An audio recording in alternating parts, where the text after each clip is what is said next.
Welcome. This is the first episode of the Innovation Room, something that we've been talking about here at North American Science for a long time, just sharing our thoughts, industry trends. And we have Dan Guajardo here, Marketing Manager. I am Rhiannon Huff, the Director of Sign and Facility Services, and we would like to welcome you.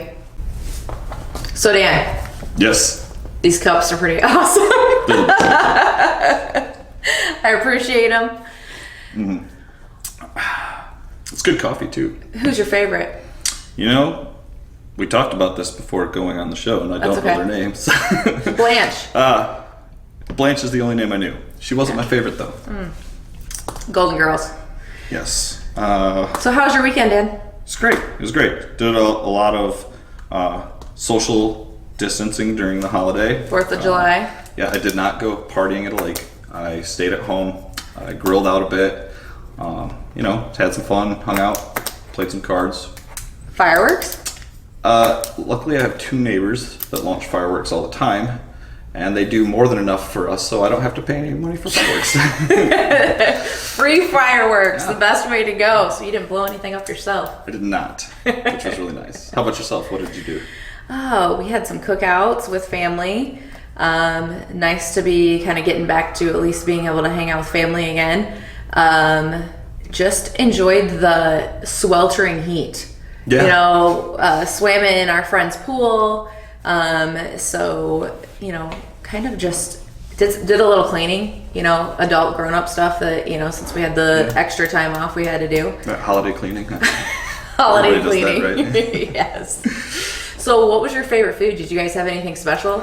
Or we made shish kebabs. And shish kebabs. Yeah, so steak, chicken. Grill master over here. Sure. Yeah, they turned out great. The best shish kebabs I ever had. Did not overcook the steak at all. Perfect. If you like rubber, but they were okay. And that was, I guess, my favorite food, really. A lot of holiday desserts over at our house. That 4th of July desserts? Oh yes. Oh yeah. The fruit pizza with the strawberries and blueberries on top. Yeah. With the sugar cookie bottom. Had some cheesecake. Okay. Red, white, and blue cheesecake. Definitely some cookies. Sure. And some Chex Mix with all the white chocolate in there. So, but yeah, it was good. It was a good weekend. So. My dessert was Tito's and Red Bull. Are you ready?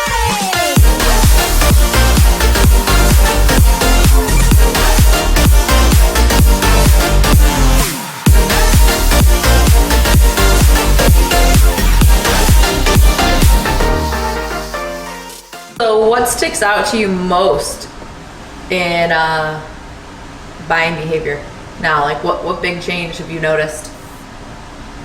I haven't been paying attention really. I don't know, people are still buying things, is that No. No? Okay.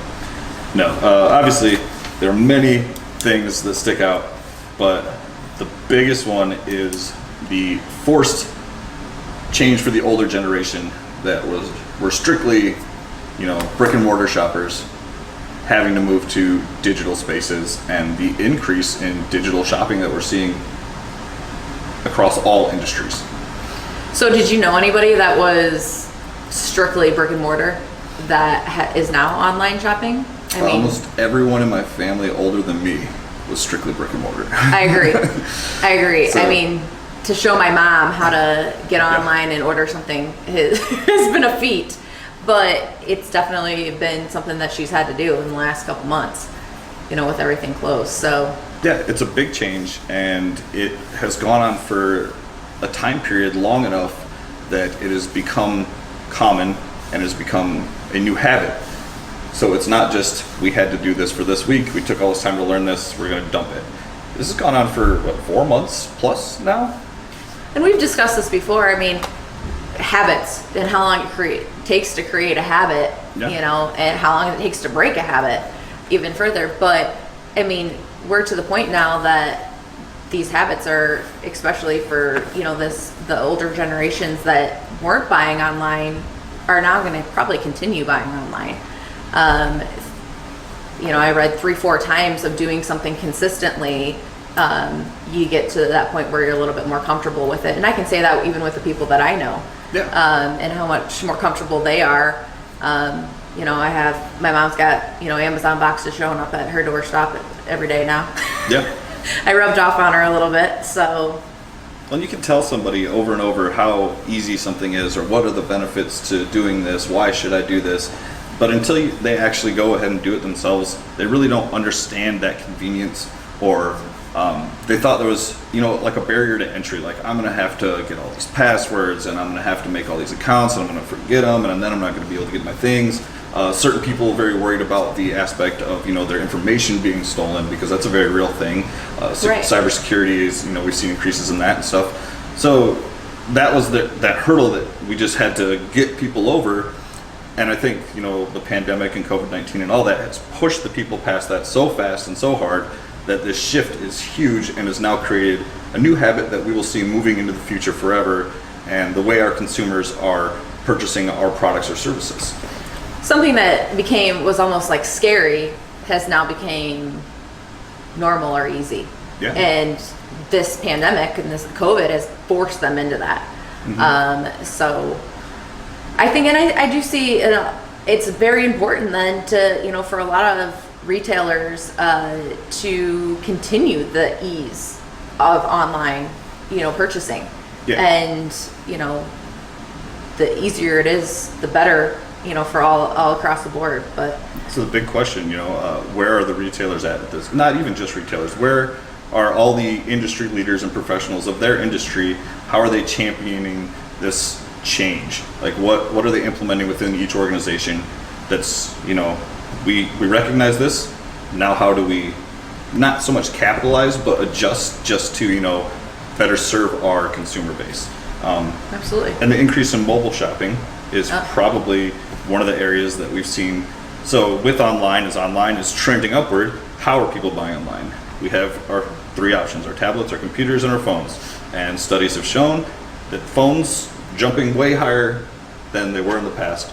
So not only are they buying online, so you need to be prepared, you need to be mobile friendly. Your site needs to have that ease of access, that ease of use from beginning to that shopping cart. What does it look like on your phone? I know I personally have downloaded more apps specifically related to that retailer, because all different places have different apps now. Target is a big one that has their app. Everybody has apps across the board, and sometimes I felt like for a while people were almost resistant to adding another app to their phone.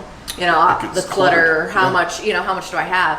But I think that there's kind of a trend and a shift towards that, where if you can have that one click on your phone, you purchase it before it's easy, and you can throw things in your cart very quickly. I think people are kind of definitely trending towards that as well. So what do you recommend then for the mobile shopping? So depending on your industry, whether you're a vendor or you're a multi-site operator, on both sides there are things you can do. So as a vendor, like we are, a lot of traditional manufacturing style companies, service companies like electrical and heating and air and all that stuff, we haven't been known for having the most innovative or technologically advanced websites. We have a lot of people, that some of their websites, the only way to contact them is a phone number still. So right. You need to, the nicest way to say it is, you need to move into where we are now. You can't be stuck back any longer. You got by with it because, things were slowly changing, but you've just been, lunged straight into the future, and your websites need to be up to par. And then not only your websites, but they need to match for mobile. Because whether people are purchasing products directly on mobile or they're purchasing services, they're spending more times on their phones. Screen time has gone up. I know I get my screen report every week, and it's gone up more than I'd like to admit for this pandemic. And people have more time. They're not leaving the house as much. They're not doing, the activities that they necessarily did in the past. So scrolling through that phone is huge. So now. If you're, for example, an operations manager, and you're happening to buy your weekly online stuff from Amazon, ordering your groceries to the home, whatever you are, you're already on your phone, and then you may be thinking of something at work, and you may start sourcing through there. You may be checking your competitors through there, whatever it may be that popped into your mind while you happen to just be on your phone doing your new normal. You're going to be then using your mobile there too. So if you're a vendor or a service supplier that doesn't have that technology ready, you're behind in the race. Your competitors, if they do, they're the ones popping up. If their SEO is where it's supposed to be, they're the ones coming up first. So there's so many factors, and if you're so far away from even needing to worry about your SEO, then you have a lot of catching up to do, and quickly. So basically what I'm hearing is that, basically the consumer experience starts digitally. Yes. Everything is at our fingertips now. And if that digital experience isn't up to par with what everyone is expecting at this point in the ease. It's your first impression. Absolutely. 100%.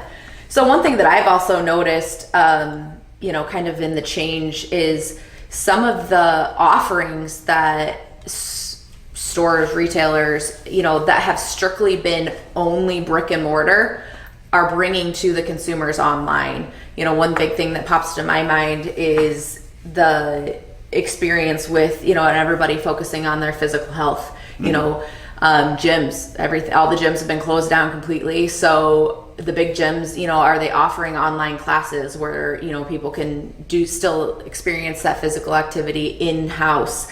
Also, we're in the telehealth, we're having doctor visits online, that's weird, strange. Yeah, it's different. But then you have other retailers that may not have something exactly like something as easy. Oh yeah, I'll just take an online fitness class and put it, or a fitness class that would normally be in person online. Also, just something to think about as a retailer in general is what else can I offer online to the consumer, to my clients, whether it be just advice or I saw that Nike offered online fitness classes for free during the whole COVID. So what else can I get? What other experiences can I give that consumer outside of that brick and mortar experience? Yeah, so it's almost a separate approach that needs to be considered, and I believe is being discussed or looked at less. We're all talking about, how am I getting my stores ready to invite my consumers and my guests back into our space, have them feel safe and do all this stuff. But you also need to be looking at this is a change of behavior. All of my previous consumers, while they may be happy that we're inviting them back in, they may come less, or they may not come at all because now they have changed these patterns and they enjoy those patterns more. So how are we still going to reach that subset of our consumers? And that's through digital. And like you were saying, what else can we offer them in the way of products? Are any of our products able to be turned into a service that maybe we just got to think differently, really? Right. And I think, there's a lot to learn still. Absolutely. So let's talk a little bit more now about I guess the continuing shifts in the consumer experience and what is expected, as we move more into, I guess, the new phase of consumers going back to the brick and mortar locations. So one of the big buzzwords we've been hearing is Bappus. Dan, did I say that right? You did. It is Bappus. What does that mean? Buy online, pick up in store. So people are probably more familiar with Boris, buy online, return in store, as that was gaining a lot of popularity over the recent years, and absolutely, most of us have probably done it one time at least. So you're kind of leaning towards what we've talked about a lot is curbside pickup. Yes, that's the Bappus, and how important that's become, and that you and I have discussed. That's not a trend anymore. No. It's a new way of life. It's what everybody is expecting. We've seen obviously almost every grocery store go towards that, the picking or buy online and picking that up in store. But now, obviously the restaurants, that was a huge shift, with all of this is the restaurants picking up the food, but now it's also in the retail side. Yep. So everybody's kind of had this change in what that looks like. So something that we've talked about also is the communication and how it's key. And obviously the communication starts digitally. It starts with that online purchase, but when they get to the store, what does that mean? You know, where do they go? What are they going to do? I know that for me personally, there's been a couple times where I've been a little bit irritated, you know, when I've bought something, you know, whether it be dinner or a new shirt or whatever it may be, get to the location and I have no idea what to do, where to go. And it's frustrating. Yeah. And it can change my experience very quickly. I could have had an awesome experience online and ease of purchase. It was great. Website was laid out awesome. Get to the store and I'm like, you know, I have no idea what to do. So we've talked about just the clear instructions for those consumers, you know, obviously starting with signage. We've talked about a lot, and that you don't need a huge big paragraph on your signage, but something that tells that consumer exactly what to do from the very moment they get there, start to finish, whether they need to call and pick up a item, what number, whether they text or call. Also, basically just, you know, what they need to do. Are there specific parking spots that they need to sit in? Is there, you know, is somebody going to come out? Do they have to walk in the store? Yeah. You know, so those instructions, you know. There's tons of different ways they can do this too. Yes. And it can start digitally. Well, it all has to start digitally unless we're going back to where, like, you order a pizza by phone. I don't even know how many people order pizza by phone anymore. It's an option for, you know. I have. Yeah. Every once in a while. But you don't get your points. You get your pizza points when you order online. No. But so there's so many different options from start to finish and how you want to go about this, how it best suits your organization and your clients and consumers. So when this all happened, it happened quickly. People were looking for quick fixes. How do I still provide my product or service to my customers? How do I stay open? How do I not go out of business? And there were lots of mistakes made, like tons of mistakes made. Yes. But it kept them open. It gave them the time they needed to observe what others are doing, to learn, and then to implement these different things within their own companies. Readjust. A lot of people, I believe, looked to the restaurant industry because they're like, you guys have done to go forever, like, you know, which may have been brought about by fast food when that boom in the 70s or 80s, or, you know. And we've even seen pizza transform from, you used to order pizza, and then if it didn't show up after a while, you called back. You're like, hey, do you guys like come at all? What's going on here?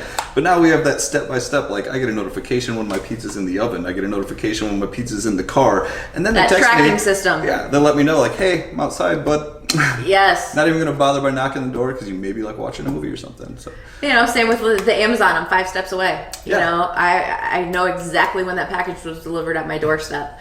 Same thing with the online, or I mean the in-person pickup. You know, if you can have some type of tracking system to let your consumer know when that package is available and what to do even prior to them getting to the location, that just kind of puts them at ease. That takes away the guesswork.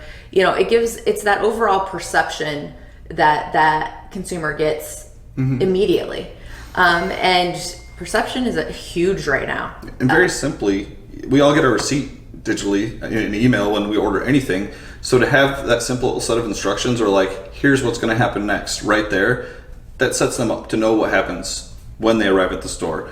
And at that point, it is even better to have signage than reiterating and or explaining this in more depth. For example, I went to Best Buy recently, and they now have permanent parking lot signage for their pickup orders. And the whole sign clearly states on there, you know, thank you for your purchase. Please contact this number, I believe it was. They wanted you to send a text to this number, or you could call that number, and then someone will be out to assist with you. Contactless pickup completely. You know, you don't have to get out of your car, nothing like that. Their associate comes out with a mask, possibly gloves. You can be as contactless as you want through this whole situation. So you're telling me the 8x10 piece of paper on the door isn't cutting it anymore? If you only have one 8x10 piece of paper, put it up. I guess some communication is better than no communication, that's for sure. If you have any other options. Yes. But yeah, we have seen that shift from kind of that temporary to the permanent fix. We've actually seen and have done clients now with permanent curbside pickup, like curbside pickup. And yeah, not only for the restaurants, but the retailers. So that's been a huge shift that we've seen, and something that is huge for that clients. But we're fighting this invisible enemy. It's also that perception of basically, if you can't make me feel safe just from your signage, what's the inside of your store like? It's that immediate perception that they get. So kind of in talking about that, the cleaning, the sanitization, the store layout, everything's changed there as well. I didn't know if you want to touch on a little bit of that. Well, the country's divided on a lot of things, unfortunately, which, it'd be great if we could all be on the same page, but in a perfect world, sure. Some people, it's much more important to some than others, but you don't know who it's important to, so you need to, as an organization or company, assume it's just as important to everyone. And you need to take these steps, or you are telling your potential clients that you don't care what they care about, then you're distancing yourself from those potential clients. Most companies aren't doing this. I've seen like small mom and pop kind of things maybe, but most larger organizations they're taking the steps. They're putting commercials out, on television to let you know we're ready to invite you back in. These are the steps we've taken to make sure that you are welcomed and safe. Right. How you're not only the consumers coming in, but also their employees. Yeah. Make a huge difference in that perception immediately. And not only everybody wants to know that you're not only keeping them safe, but also the employees safe as well.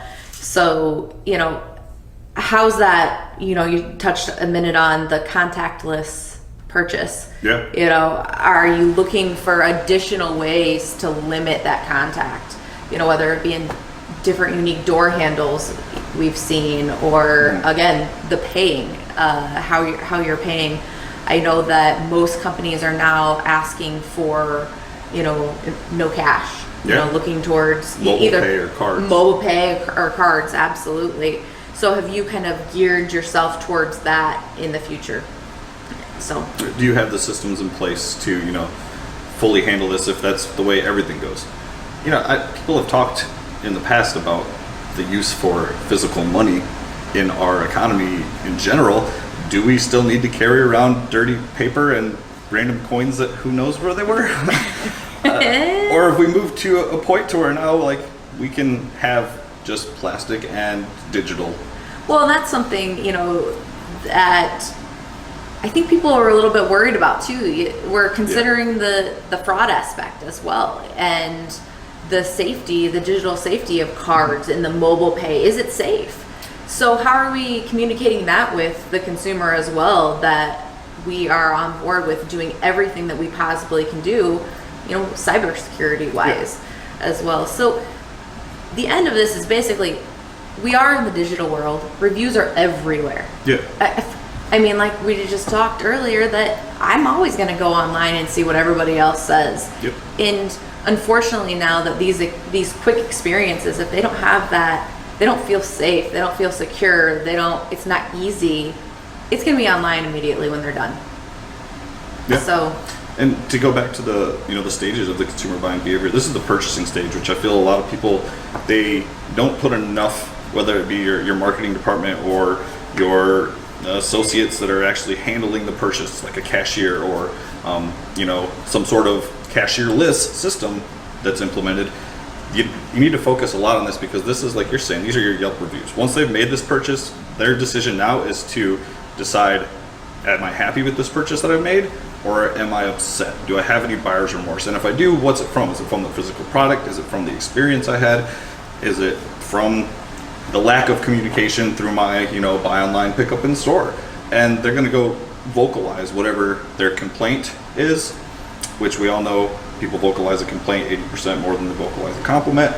right. But they will also in turn vocalize, the good experiences too, just at a much less rate or a lesser rate. So we want to make sure that we're getting the good ones and minimizing the bad ones. Right. And I myself have even asked online, has anybody been to this store? How's the experience there, with everything starting to open back up? So, it's real. Yeah. It's there. People want to know what other people are doing and experiencing through all of this. Yes, and each, like we said before, just to reiterate, but like each touch point is just as crucial as the last. From, you know, visiting your website to the email you get with the instructions to being physically in the store and the signage portrayed and the sanitation and cleanliness portrayed to the guests. And each piece of that is all the way up to the very end. You know, people used to walk you out to your car, put groceries in there for you. Like, that's how much they cared about the full experience.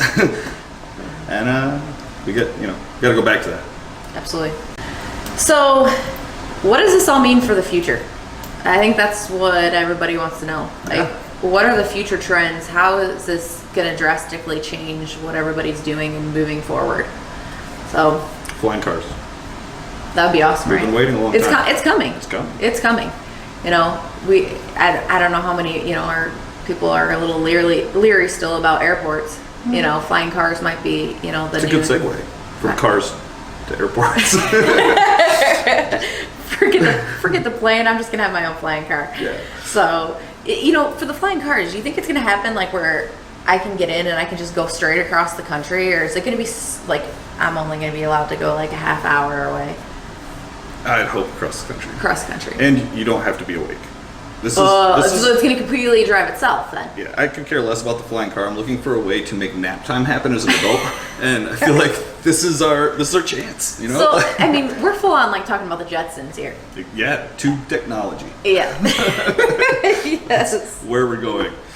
So Dan, moving forward, what do you think consumers want? What's the consumer buying behavior going to be?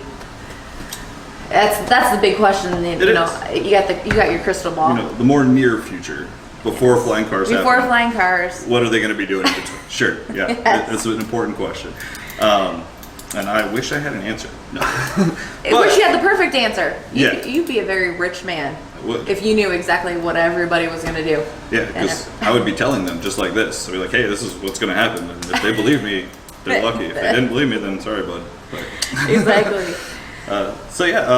number one thing I think that is super, super important moving forward is your personalization. You still need to personalize your customer's experience. That has not changed, no matter how much the world has changed. I don't believe that will ever change. Everybody wants to feel special, Dan. They do. Even, you know, in the worst of times, maybe more so, they want to feel special. They want to feel the love. Like, you know, there was days where I didn't talk to a person. True. I loved the first, you know, happy hour I attended because I was like, this is great. I enjoyed a drink. I got to drink with another human being. You got to see their face I did. on yeah. Zoom. Yes. I mean, but... Which is, it's good enough at that point, you know.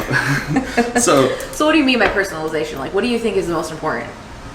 personalization regarding the experience. So as a multi-site operator or a vendor, the same. This can go both ways. You need to, in marketing, we call it an omni-channel strategy, where you are relating your message, your brands, your offers, everything that you do as a company is across all channels, and it is cohesively across all channels. There are no surprises.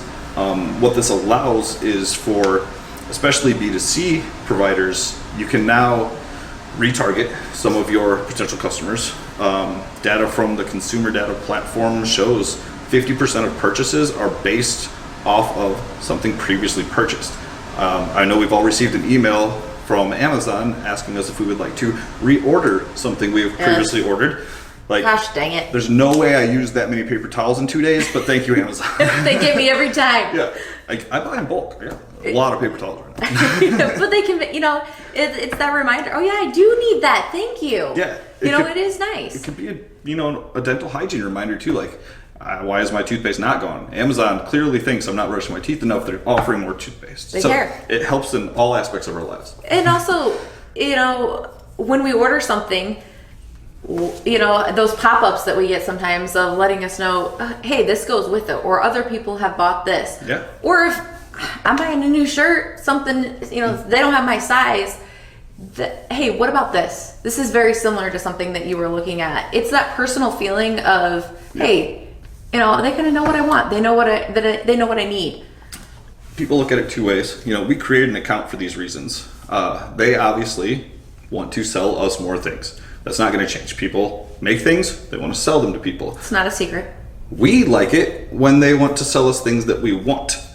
I don't like it when people want to sell me things that I have no need for, or First part of consumer behavior, buying behavior. Yeah, I need the want or the need. The want or is need. Very important. Yes. So when I create my accounts, these lovely companies such as Amazon or whoever they may be that's providing these accounts, they then create a profile of this is Dan.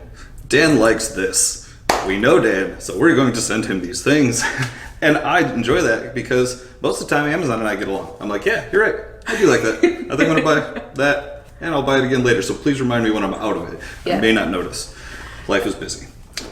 Or, like we said, you're buying this, but most people buy this too. Yeah. Are you sure you don't need this? Are you sure you don't have it? I didn't even know that. Do you need batteries for that, or are you just going to come and look at it? Take out the frustration of having to run out and get the batteries that you really wanted for your cool new, How toy. awesome is your son or daughter's birthday going to be when they don't have batteries for this? Yes. You might want to just get them right now real quick.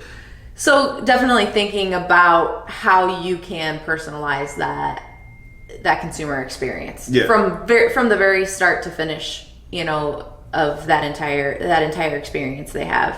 So thinking, I guess, outside the box always. Examples, like that are much easier to give because we gather much more data and stuff on like B2C, and Amazon is such a large company. People aren't afraid to create an account. They're not worried about that. So some of like the smaller companies though, like smaller vendors or someone who might not operate 800 stores nationally, they might only operate 150 stores or something like that. There are still things they can do to personalize this experience, and that's keeping a consistent, coherent brand across all of their social media platforms, that they are putting out that same message to their audience. They understand their audience, so they're building pieces of content, and then they're providing those pieces of content to the people that want them on the specific channels. I've had the conversation a lot, like I don't make a lot of content that's like, I'm going to explain to you what a sign is. We all know what a sign is. And the people that we like, that we partner with, we build relationships, we work with, very rarely are they just looking for like what's new in the sign world. Yes. So if I'm just putting all that content out, I'm really not giving anything to my audience. I'm not giving anything to our customer or consumer base. So I like to then do further research, which I think everyone should do anyway. I want to learn as much as I can about what matters to them, find out what they want, what they need, and then I will create free things for them just, because we care and we want to, start conversations with them. And that word comes to mind again that we've said many times is perception. Yeah. How does that initially impact their perception of your company as a whole and your brand as a whole? That kind of leads me into also something that we've discussed is the perception of how is your company, how is your brand kind of affecting the world? Everybody wants to know, that social responsibility right now. True. How are you affecting, the local economies, not just so. Something that's also come up is that buy local, buy domestic, and I think that's kind of going to be a trend that's going to stay here to and be here. It's not just a quick one. Yeah. So we've discussed also what can your company or brand do, to impact that local economy, whether it be a restaurant buying local produce, or we talked about Shinola as one, as an example, if you want to share that a little bit. I think they do a great job of this. It's easy as a restaurant to say, hey, we're just going to buy from the local farmers. You have a product that we already use anyway. So if you're a retailer, how do you do that? Like, what am I going to buy my shelves from Joe that builds shelves in his garage down the road? I don't know. Probably not going to work the best. So Shinola has this great program where they build a space within their space, and they allow a local mom and pop, something like that, smaller company to come in and showcase what they have to sell. The example I have is I visited Shinola in Detroit, and there was a florist area in the back corner, and I thought it very odd that there was a floral area within Shinola. If you know anything about them, they sell bicycles and leather belts and watches. Very nice watches, by the way. But so I asked, why is there flowers here? Well, odd. that's when they explained to me we like to partner with a local smaller business in the community to show that we care about the community. We want to give back and help build the community and be a part of it. We don't want to come in and change things. We don't want to put anybody out of business. We want to integrate. So this is a great way to do it. It's a great way for not only the multi-state operator to partner with these people, but for these mom and pop stores to get their name out more. Definitely, and I think it also creates that unique experience. For it's something different, something that you're not always going to see. Maybe every single Shinola isn't going to be the exact same. What local experience, local thing are they going to have in the next one? So it's definitely something to think about on how you are. I guess people need more than we're going to come in and we're going to provide jobs. Yeah. I think it's that next step. What's that next step? So. Yeah. Another thing that we've noticed is obviously the essential, non-essential items. So we're really looking for the return on investment. Yeah. Obviously everybody needs the food, the clothes, but there's been a downward trend on the non-essential items. So what do you think about that? Similarly to what we mentioned before, there's so many variables that are surrounding why people are buying all these things. I guess what comes to mind the most is security, confidence in your purchase, the feeling of comfort. This isn't, especially for our age group as millennials or zennials or whatever you want to classify our age group as. This isn't the first recession we've been in. It wasn't very long ago that we had, just experienced all this stuff at a younger age, and now we're getting to experience it again. So we have very little faith in things like the stock market and how quickly it will bounce back, and the housing market and all that stuff. So we tend to go towards these more safe purchases, and I feel all the generations do the same. Absolutely. So all of these different things that we've looked at and talked about and discussed, what I'm kind of getting at in hearing and seeing, and these aren't just trends. These have become habits. Yes. And it's gonna take something drastic, I guess, for a change in these habits. These aren't going away. All of a sudden, the pandemic's over, COVID's getting better, and so we're gonna go back to normal, how things were. Yeah. It's not happening, right? No. And that's why I think, the word behavior is so important when we talk about this, because we all know how hard it is to change a behavior. Yeah. We all know how hard it is to break a bad habit or to start a good habit. Like, I can eat salad every day for a week, but then I can just go right back to eating pizza that next Monday. But if I eat salad every day for 3 months, I'm probably going to be eating salad for quite some time, or at least, until I realize salad's not that great. So COVID and this pandemic has created, I guess, organically created or accidentally created, how do you want to say that, these habits. Yeah. And that's huge. I mean, I don't know of anything else in my lifetime that so quickly has changed the world as we know it so drastically. The iPhone. Oh, but man. Besides that, yeah, no, Big deal. This is it's different, it's new. Nobody, could have predicted this, so no one could prepare for this, but it's here, and now we just get to ride it out. I was gonna say, get on board the roller coaster, right? Yeah.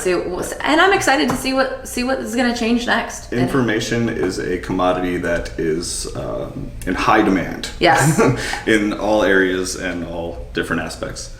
So I think that pretty much wraps it up for what we wanted to go over here today. Do you have anything else you wanted to add, or?